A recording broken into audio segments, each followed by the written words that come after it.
Show me the way to surrender my heart. Girl, I'm so lost. Yeah, teach me how to love. Yeah, how I can get my emotions involved. Yeah, teach me, show me how to love. Show me the way to surrender my heart. Girl, I'm so lost. Teach me how to love.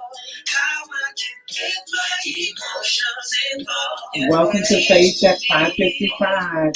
Our topic still is learning to love, learning how to love.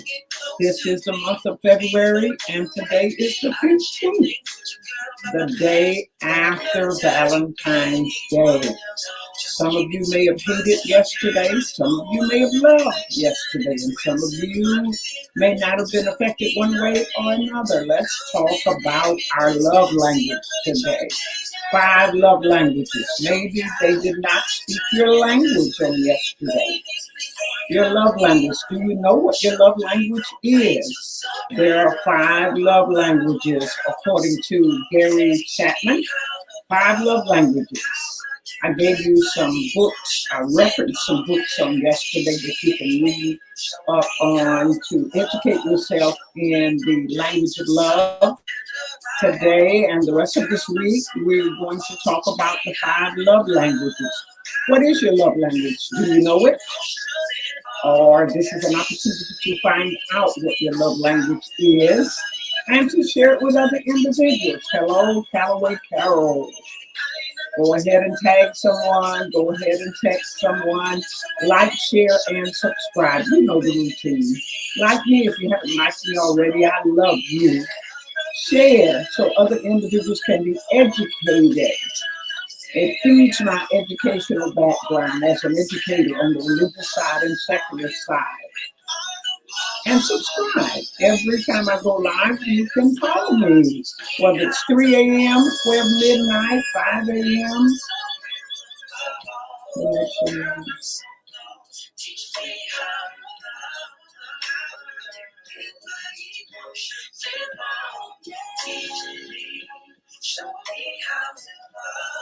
I'm stepping out. I'll be right back.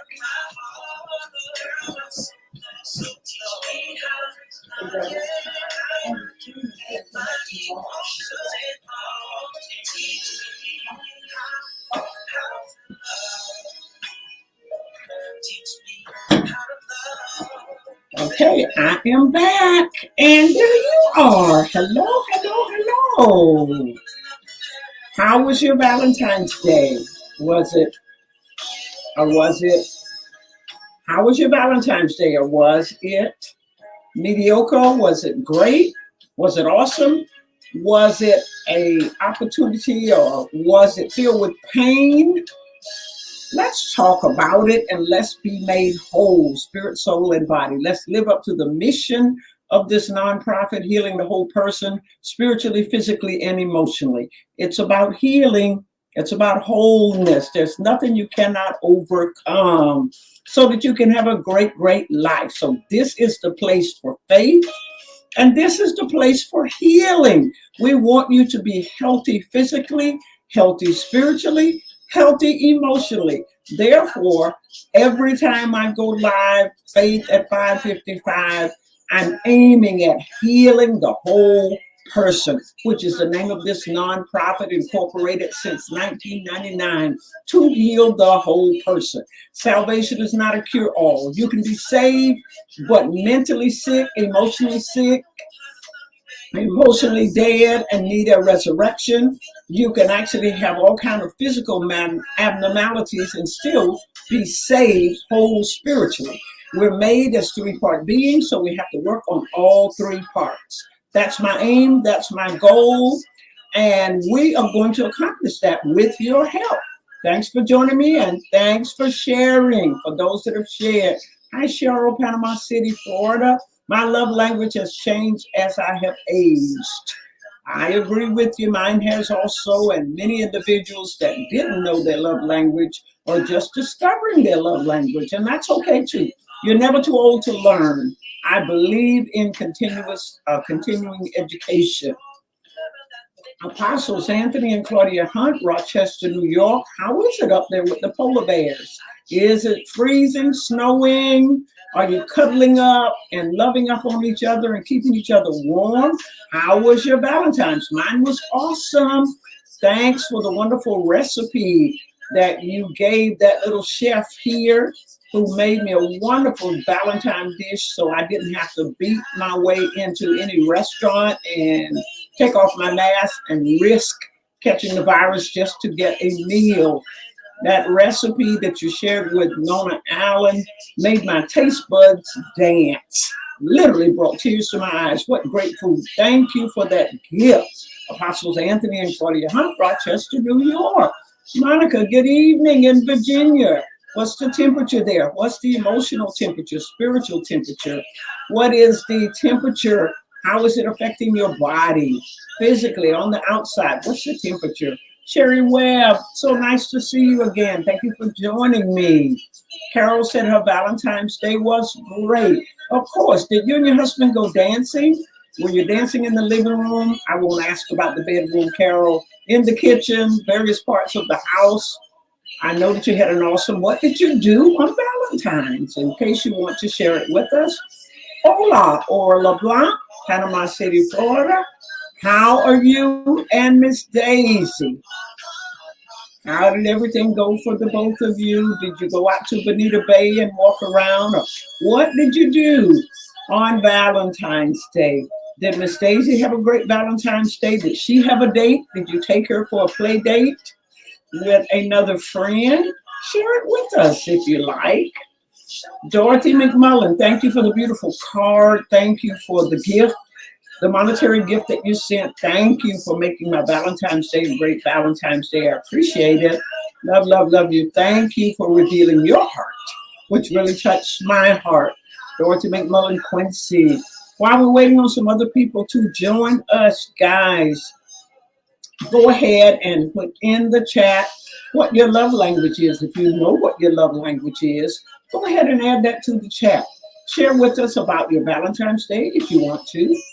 And what our topic for today is 5 love languages. We'll only cover one today, and we'll cover the rest between now and Friday. But 5 love languages. I'm aware that some people have never heard of love languages. Some individuals have love languages and never disclosed them to other individuals, especially the people in their life that's important. Their children or their grandchildren or the person that they're dating or their spouse or their siblings. What is your love language? It's important to know it, and it is important to share it with others so that you get what you need.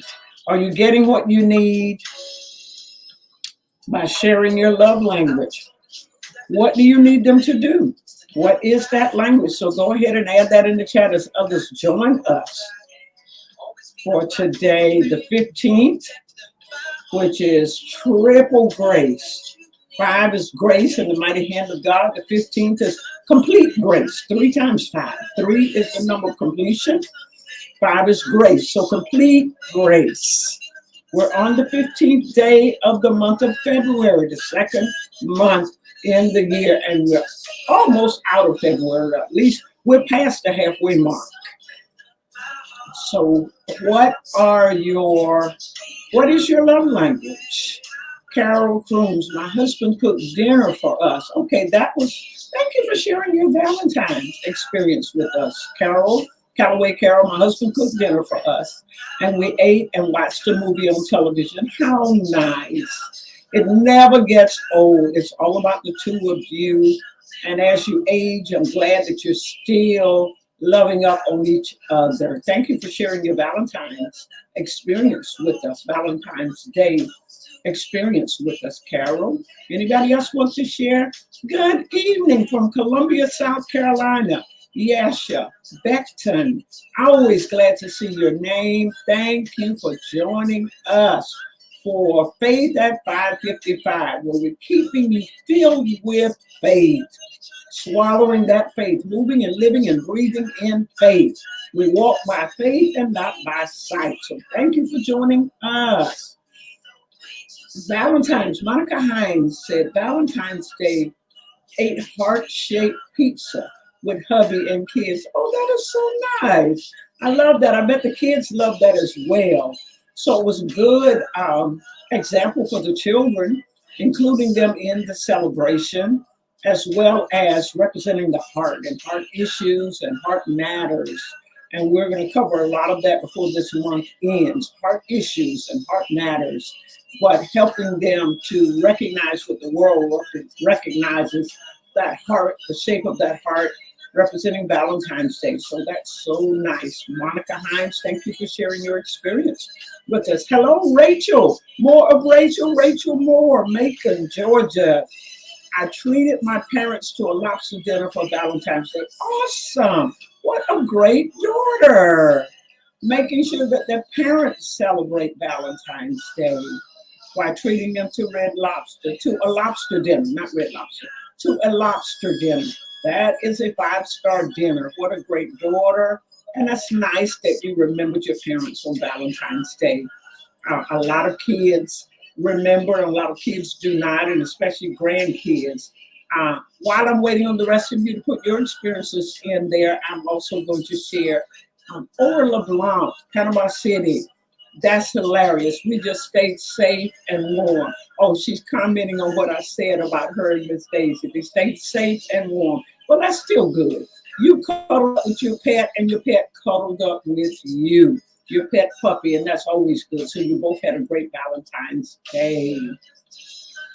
Dr. Leah Cunningham, the Cunninghams, Jacksonville, Florida.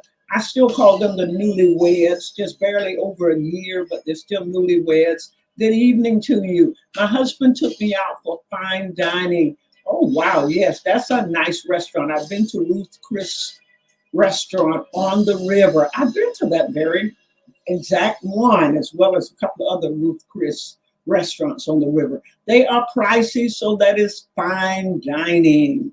It's great ambience there, and especially if you get the right waitress. Some years ago, I ended up in Fort Walton and took a couple there for their birthday and had the rudest waitress. I had to get another waiter because I thought this food is too expensive to have rudeness serving it. But Ruth Chris Steakhouse is definitely fine dining. Thank you for sharing your Valentine's Day experience with us. That power couple there in Jacksonville, Florida. Apostle Anthony and Claudia Hunt, yes, you are welcome. Yes, it is cold. Snow is on the ground. My husband brought me rose flowers. What a great husband, Apostle Anthony Hunt. Roses are never the wrong gift. They're the top of the flower for me. So, orchids can be very expensive, and some people like orchids. But for me, the most expensive, the most expressive flower, the most longed after, loved flower are the roses of any color. So I thank you for sharing your experience with us. I appreciate it. On last night, Lindsay Levi Critten's mother flew in to spend the day with him and a hubby. And he said to me, Graham, before we pick my mom up from the airport, would you take me to the store that I need to buy my mom a Valentine's gift? And I wish I had him in front of the screen. He's enjoying this time with his mommy.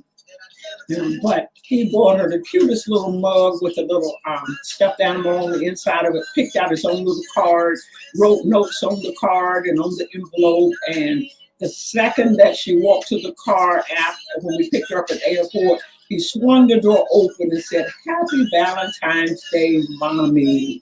So that little 7-year-old was celebrating his sweetheart and really setting the pace for when he's old enough to date and say, I do. He knows how to pick really nice gifts. So I just love that. I thought you would enjoy seeing what a 7-year-old does for Valentine's Day. That little 7-year-old, he's just such a blessing to me, and a blessing to his mom. He is just a blessing, period. Okay. Oops. Sorry, Ethel, that was an accident.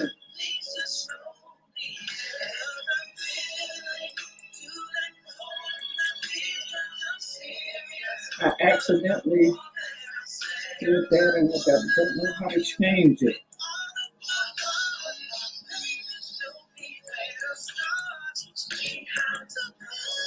I'm trying to fix that. Can't fix it. I apologize to Ethel. I was blocking this fraudulent person and accidentally blocked Ethel. So if my tech, and I don't see any technical person on here today, but I'll have them fix it. Please reach out to Ethel, tell her I apologize, and I will have them fix it. And I will even send her a gift of apology. I'm sorry. Well, every now and then you have these fraudulent people that come on that try to hack my website and try to solicit my viewers. So I have to catch it and block it. And I'm not as tech savvy while I'm talking and accidentally blocked Ethel. So reach out to her and let her know that my technical people will fix that. I apologize. Please forgive me. And I will send you a gift saying, I'm sorry, I'm sorry, I'm sorry. Cheryl Green said, my husband took me out on Saturday. Oh, he was ahead of the game. Nice husband. To a nice dinner. I surprised him with a lobster dinner at home on Monday. Good job, Cheryl. And high five and kiss that husband of yours. Tell him bravo. Get ahead of the packed restaurants and the rude waitresses that may be tired from them being packed and reminding you that you are still his sweetheart. Okay. So are we ready to talk about today? Love languages, love languages. I think I saw someone that had already put it in there, added it to the chat, their love language. So we're going to start there. Hello, Edith, Tallahassee. I saw someone's love language in there, and I'll try to go back to it.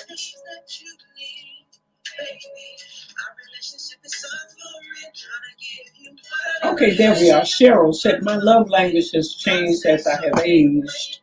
Okay. So what is your love language?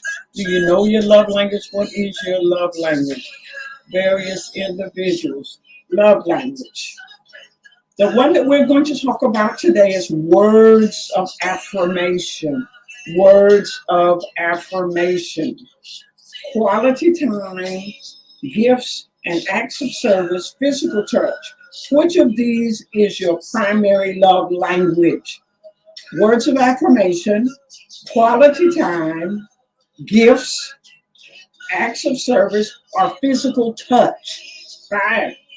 Is it words of affirmation? Is it quality time? Is it gifts, acts of service, or physical touch? What is your love language? So let's start out by that. Put it in the chat. What's your love language? Which one of these is your love language? Go ahead and put that in the chat as we go along if you know which one. My love language is all of these, believe it or not. Words of affirmation is 5-star for me. Quality time, spend time with me. That's my love language. Gifts, of course, that's my love language. Love is an action word. I believe that if you love me, you show it in a tangible way. So gifts are my love language. Acts of service, that's my love language also. I love it when people do nice things like a pedicure, a manicure. Or I hope she doesn't mind me saying the name, Aura LeBlanc came up one day and repotted all my plants for me. And I just felt so loved. Then she went to Costco and bought supplies that I was out of, from toilet paper to toilet tissue, acts of service. And I just felt so loved that she would do all of these things. So acts of service, cooking. Winona's notorious for cooking for me. I love that. Acts of service. Physical touch, yes, yes, yes. You can't say you love me and never touch me. I am a romantic to the core. I love holding hands, love kissing, love cuddling, love sleeping arms in arms. So my love language is all 5. In case you're surprised, I'm this extreme prophet. I have extreme menopausal symptoms. I'm an extremist. So I have all and love all 5 love languages. Live and breathe all 5 love languages. So what are your love language? I'm waiting for many of you to share it with me. What's your love language? Pastor Vern, Edith says, Pastor Vern, I think all of them are my love language. Well, I'm right there with you, Edith. Gussie Marshall, Miami, hello. How was your Valentine's Day? Thank you for joining me. Alexandria, Gabriel, my love language is gifts.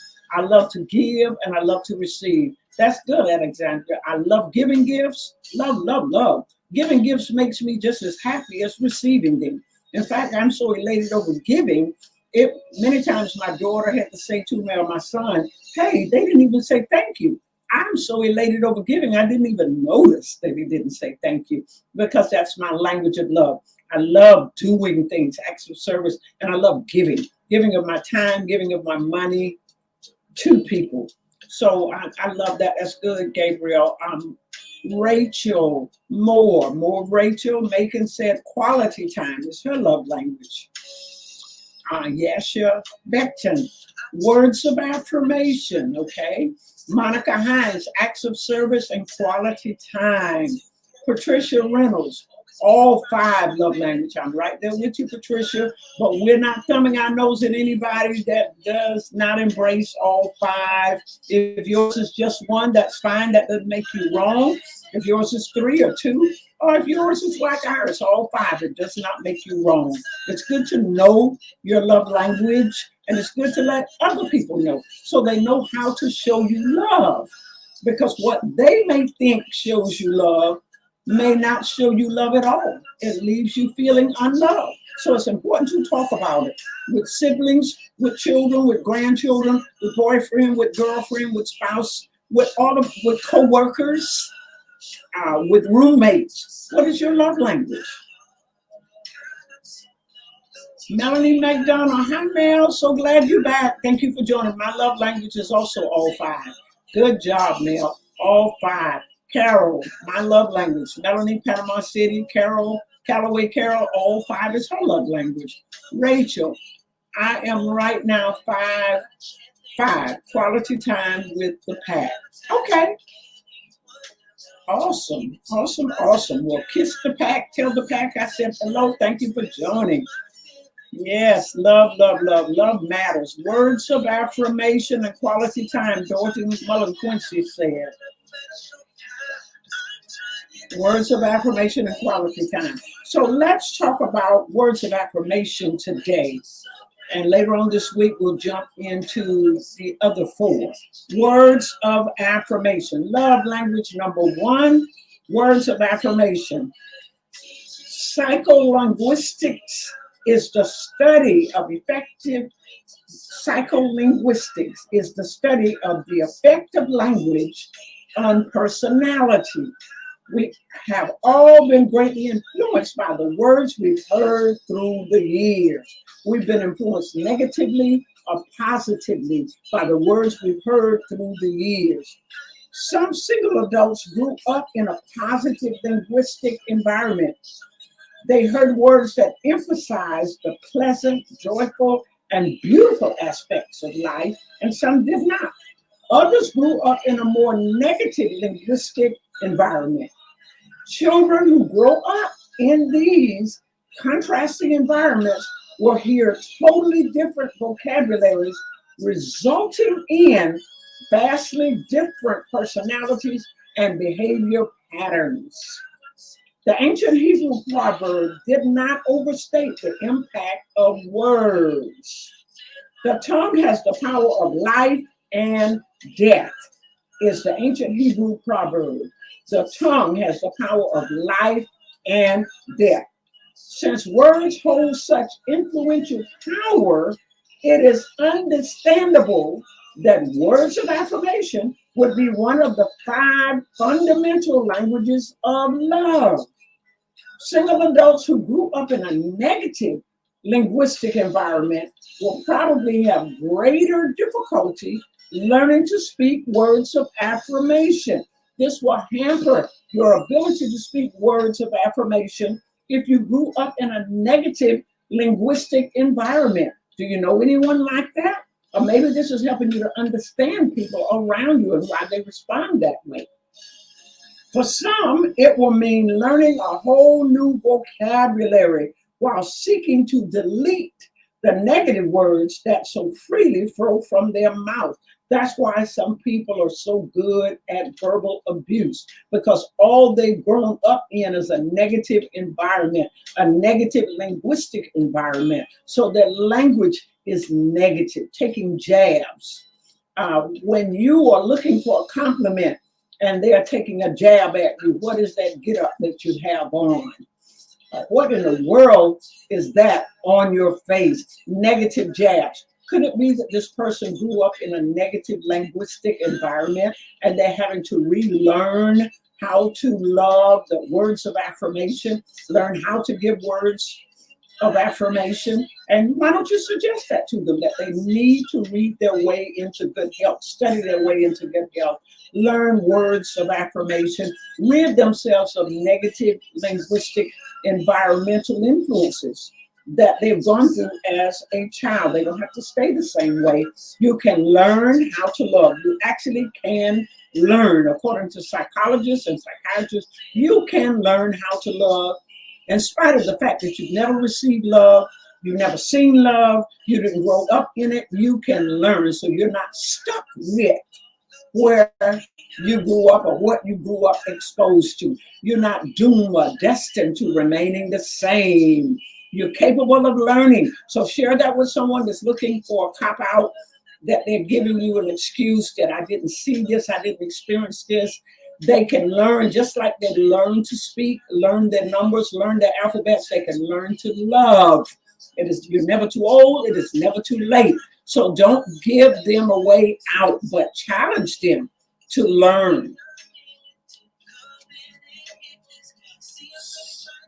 For some, it means learning a whole new vocabulary while seeking to delete the negative words that so freely flow from their mouths. Have you met some people that it's easier for them to crack a joke or say something negative than it is for them to open up and say something romantic and sensitive and caring and nurturing? It will also involve learning to listen, really listen to the affirming words of others, learning to listen and really listen to the affirming words of others. When the person tells you what they need, they may say, I need you to tell me that I look attractive. I need you to tell me that I'm beautiful. Listen and do it. Do not relate to your negative upbringing, but learn a new vocabulary of love. Not, you look all right. I think I'll keep her, just because you've been married a long time. Why not say, what a valuable jewel, how handsome he is. Psalms of Solomon is filled with a lot of words of affirmation, romantic words. When the bride in Psalms of Solomon said that his thighs are like marble. Have you ever thought about saying that to your husband?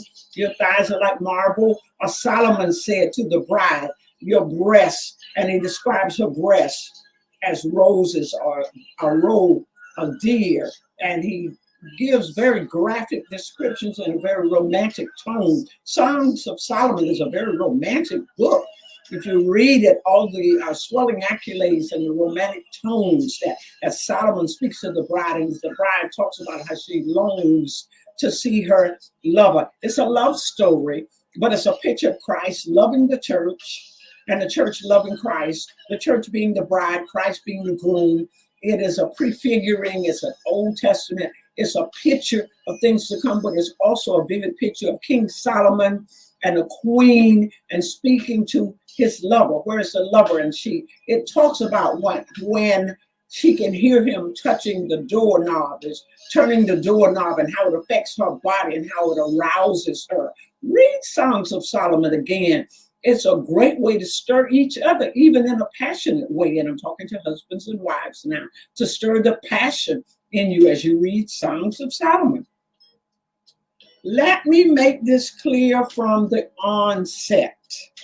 My desire for sharing from this book is that you will learn both to receive and give love in all 5 languages. This is why I'm sharing this. I want you to learn how to receive and give love in all 5 languages. Maybe the person that you're with has a different love language from you. Do not force your love language down their throat. Theirs may be words of affirmation and yours may be gifts. Don't feel because you buy them gifts, they should know that you love them. The gifts do not speak.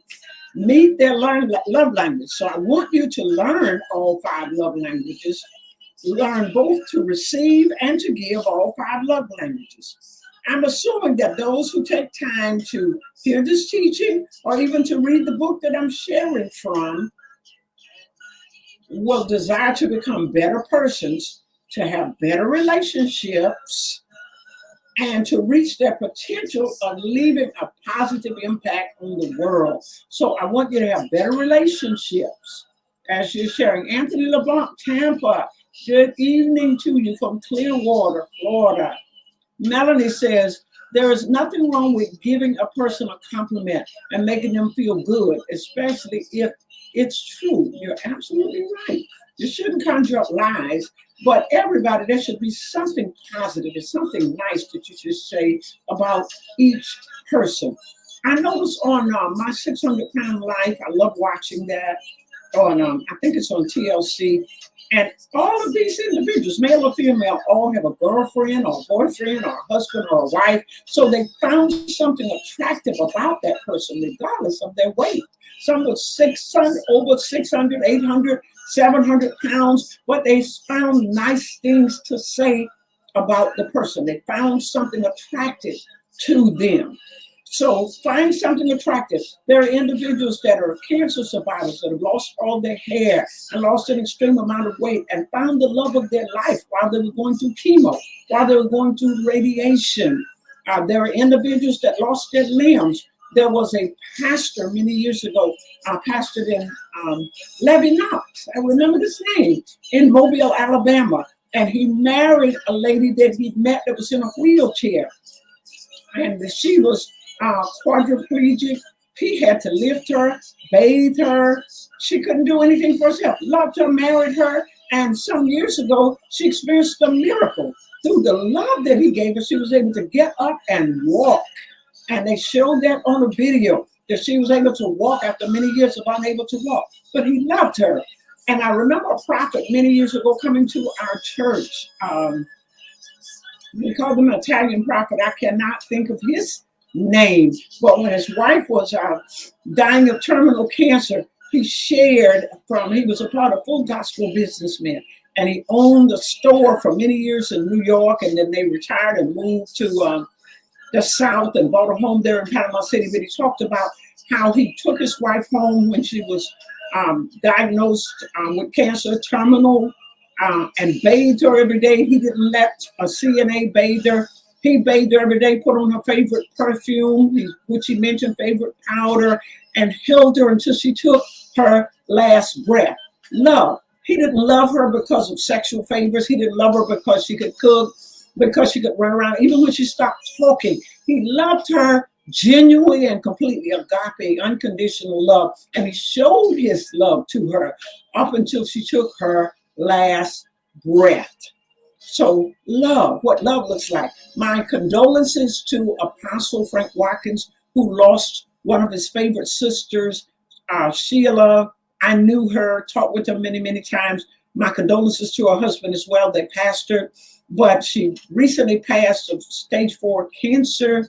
But one of the things that he shared with me in talking to Apostle Watkins is how his brother Wesley, who I knew many years, taught my son through drum lessons, how he held his sister in his arms as she took her last breath. That's what love looks like to siblings. What does love look like to a spouse? What does love look like to a grandchild? What does love look like? The touch. He was holding her, touching her when she took her last breath. Love.